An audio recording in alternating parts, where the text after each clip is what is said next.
Dear students, आज की class में हम जो अपना टॉपिक चल रहा है संयुक्त राष्ट्र, इसके एक महत्वपूर्ण सब टॉपिक के ऊपर बात करने जा रहे हैं। वो टॉपिक है सुरक्षा परिषद। संयुक्त राष्ट्र सुरक्षा परिषद में भारत की स्थायी सदस्यता, permanent membership of India in UN security council. इस टॉपिक के ऊपर अपनी बात शुरू करें उससे पहले आप सभी इस YouTube चैनल को सब्सक्राइब जरूर कर लें, जिससे कि आप पुराने वीडियो देख सकें। तो सुरक्षा परिषद, जैसा कि आपको पता है कि संयुक्त राष्ट्र एक 6 अंगों वाला संगठन है, जिसका एक कार्यकारी जो अंग है वो संयुक्त राष्ट्र का कार्यकारी अंग जिसे कहा जाता है, जो कार्य करती है, निर्णयों को लागू करती है, अंतर्राष्ट्रीय शांति एवं सुरक्षा के रोकने के लिए जो त्वरित रूप में काम करने वाला जो अंग है वो कौन सा है? सुरक्षा परिषद। और आपको बताया गया कि सुरक्षा परिषद एक 15 सदस्यीय निकाय है। सिक्योरिटी काउंसिल में कितने मेंबर हैं? 15 मेंबर हैं। और इन 15 मेंबर में से दो प्रकार के मेंबर हैं, 5 और 10। 5 सदस्य जो हैं वो कैसे हैं? स्थायी सदस्य हैं, और 10 जो हैं वो कैसे हैं? सब अस्थायी। अर्थात इन अस्थायी सदस्यों का कार्यकाल कितने वर्ष होता है? 2 वर्ष होता है। और प्रति वर्ष जो है वो 1/3 मेंबर जो है वो क्या हो जाते हैं? पदमुक्त हो जाते हैं, उनकी जगह दूसरे नए सदस्य आते हैं। ये 10 अस्थायी सदस्य जो हैं, जो 2 वर्ष के लिए चुने जाते हैं, इनका निर्वाचन महासभा द्वारा किया जाता है। और दुनिया के विभिन्न क्षेत्रों में हम देखें इन 10 सदस्यों का बंटवारा किया हुआ है। जैसे एशिया अफ्रीका क्षेत्र से 2 सदस्य चुने जाते हैं, पूर्वी यूरोप के देशों से 2 सदस्य चुने जाते हैं, पश्चिमी यूरोप से 1 सदस्य चुना जाता है, लैटिन अमेरिकी देशों से 2 सदस्य चुने जाते हैं। तो इस प्रकार विश्व के विभिन्न क्षेत्रों में इन 10 सीटों को बांटा गया है, और संयुक्त राष्ट्र में महासभा द्वारा इन 10 सदस्यों का निर्वाचन बहुमत के आधार पर इनका निर्वाचन किया जाता है। भारत को अब तक 8 बार संयुक्त राष्ट्र सुरक्षा परिषद में किस रूप में काम करने का मौका मिला है? अस्थायी सदस्य के रूप में काम करने का मौका मिला है। हम देखें कि जब इसकी स्थापना की गई थी 24 अक्टूबर 1945 को, तो सुरक्षा परिषद में कितने स्थायी सदस्य बनाए गए? 5 स्थायी सदस्य बनाए गए थे। और अस्थायी सदस्य कितने बनाए गए थे?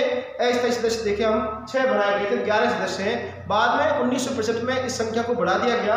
अब ये संख्या कितनी हो गई? 15 सदस्यीय संस्था हो गई। पर फिर भी इन दोनों प्रकार के सदस्यों में एक अंतर है। वो अंतर क्या है कि 5 महाशक्तियां द्वितीय विश्व युद्ध के बाद जो मित्र राष्ट्र थे, विजेता की भूमिका में जो राष्ट्र थे, जिनमें हम नाम लेते हैं संयुक्त राज्य अमेरिका का, हम नाम लेते हैं सोवियत संघ का, जिसे रूस के रूप में भी जाना जाता है, या हम नाम लेते हैं फ्रांस का, हम ब्रिटेन का नाम लेते हैं, हम चीन का। तो ये 5 जो देश हैं, संयुक्त राज्य अमेरिका, रूस, ब्रिटेन, फ्रांस और चीन, इन 5 शक्तियों को किसके रूप में सदस्यता प्राप्त है? 5 स्थायी सदस्यों के रूप में सदस्यता प्राप्त है, और ये आज भी बरकरार है। अर्थात स्थापना के समय से ये 5 देश जो हैं वो किस रूप में काम कर रहे हैं? यूएन सिक्योरिटी काउंसिल में परमानेंट मेंबर के रूप में, स्थायी सदस्य के रूप में लगातार काम कर रहे हैं। और साथ ही इन 5 स्थायी सदस्यों को हम देखें, इसकी स्थापना के समय तय किया गया था कि इन 5 सदस्यों को क्या प्रदान की गई? वीटो पावर प्रदान की गई। और इस वीटो पावर का मतलब क्या होता है कि किसी भी विषय पर निर्णय लेते समय सभी की सकारात्मक सहमति होना जरूरी है। अगर किसी के द्वारा अपनी असहमति, अपना हाथ उठाकर अपनी असहमति जाहिर की जाती है, तो माना जाता है कि उस देश द्वारा इस निर्णय का समर्थन नहीं किया जा रहा है। अर्थात उस देश द्वारा किसका प्रयोग किया जा रहा है? वीटो का प्रयोग किया जा रहा है। तो ऐसी स्थिति में वह निर्णय नहीं हो पाता और वह निर्णय वहीं रुक जाता है। तो इस वीटो पावर का अधिकार इन 5 स्थायी सदस्यों को दिया गया, और यह माना गया कि इन 5 महाशक्तियों की अंतर्राष्ट्रीय शांति और सुरक्षा की स्थापना में बड़ा भूमिका है, इनकी बड़ी योगदान है। इस वजह से इन 5 के पास क्या होनी चाहिए? वीटो पावर होनी चाहिए। और सुरक्षा परिषद में इसको अनिवार्य रूप में स्वीकार किया गया। याल्टा सम्मेलन में इस व्यवस्था को स्वीकार किया गया था। परंतु क्या यह वीटो प्रक्रिया वास्तव में अंतर्राष्ट्रीय शांति और सुरक्षा में अपना योगदान देने में समर्थ हो पाई? अगर हम पिछले 70 सालों का इतिहास उठा करके देखें तो हम पाएंगे कि संयुक्त राष्ट्र की यह वीटो पावर की जो प्रक्रिया है, इस वीटो पावर की प्रक्रिया के कारण कई बार संयुक्त राष्ट्र निर्णय लेने में सक्षम सिद्ध नहीं हो पाया। अर्थात किसी मुद्दे के ऊपर, विशेषकर शीत युद्ध के दौरान कई मामलों के ऊपर दोनों महाशक्तियों द्वारा, दोनों प्रतिद्वंदियों द्वारा, दो प्रतिद्वंदी कौन थे? संयुक्त राज्य अमेरिका और सोवियत रूस। तो एक दूसरे से का जुड़ा हुआ जब मामला हुआ करता था सुरक्षा परिषद के समक्ष, या उनके गुट के किसी देश से जुड़ा हुआ मामला होता था, तो उस समय अमेरिका और सोवियत रूस द्वारा किसका प्रयोग किया जाता? वीटो पावर का प्रयोग कर दिया जाता था, जिससे कि संयुक्त राष्ट्र किसी निर्णय के निर्माण में समर्थ नहीं हो पाता था और लंबे समय तक संयुक्त राष्ट्र निर्णय लेने में असमर्थ रहा। जिस वीटो पावर को संयुक्त राष्ट्र की सफलता के लिए आवश्यक बताया गया, वही वीटो पावर जो है वो संयुक्त राष्ट्र की सफलता में बड़ी बाधा सिद्ध हुआ। अब 75 सालों बाद यह वैश्विक व्यवस्था में कई बड़े परिवर्तन हुए हैं। सामाजिक, राजनीतिक, आर्थिक, तकनीकी, औद्योगिक क्षेत्रों में दुनिया में बड़े कई बदलाव आए हैं। तो इन बदलावों के मद्देनजर, इन बदलावों को ध्यान में रखते हुए दुनिया के दूसरे देशों द्वारा ये मांग की जाती है कि इस सिक्योरिटी काउंसिल को वास्तविक प्रतिनिधित्व प्रदान किया जाना चाहिए, जो दुनिया इस समय एक्चुअल है। क्योंकि यह व्यवस्था कब की है? 1945 की जब इसकी स्थापना की गई। आज 2020 में दुनिया में बड़े बदलाव आ चुके हैं, बड़े व्यापक परिवर्तन हो चुके हैं, और जब लोकतंत्र की स्थापना हो चुकी है, तो दुनिया के देश यह भी मांग कर रहे हैं कि सुरक्षा परिषद को भी तो क्या बनाया जाए? अधिक लोकतांत्रिक संस्था बनाया जाए, जिसमें सबको अपनी बात कहने का, निर्णय निर्माण प्रक्रिया में भागीदारी करने का समान अवसर प्राप्त हो सके। ऐसी व्यवस्था किसमें की जानी चाहिए? सुरक्षा परिषद में की जानी चाहिए।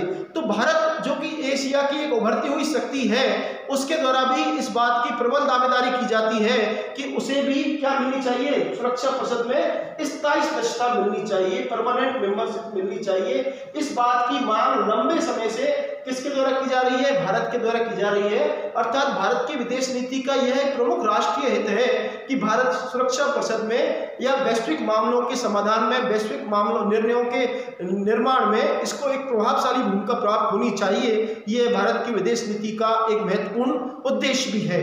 तो किन आधारों पर भारत ये मांग करता है? What are the basis, what are the ground that are emerged by India for attaining permanent membership in security council?